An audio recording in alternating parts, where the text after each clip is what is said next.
బస్సులో జగన్ అంట, జనంలో భారతి అంట. ఆ డ్రామా అయిపోయింది. దాని తర్వాత ఈ డ్రామా.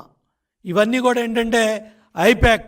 మీరు చూసుకోండి, పొద్దున్నే జరిగే మీటింగుల్లో కూడా మాట్లాడే ప్రతి ఒక్కళ్ళ పక్కన ఐప్యాక్ టీం నిలబడి వాళ్ళకి ప్రాంప్ట్ చేస్తూ, వాళ్ళకి మైకులు ఇస్తూ, వాళ్ళు సబ్జెక్ట్ దాటి అడుగుతుంటే మైక్ లాక్కుంటూ ఏ విధంగా డ్రామాలు చేశారో ఈ 14 రోజులు ఈ బస్సు యాత్రలో చాలా స్పష్టంగా ఐప్యాక్ డ్రామాలన్నీ కూడా ప్రజలు చూశారు.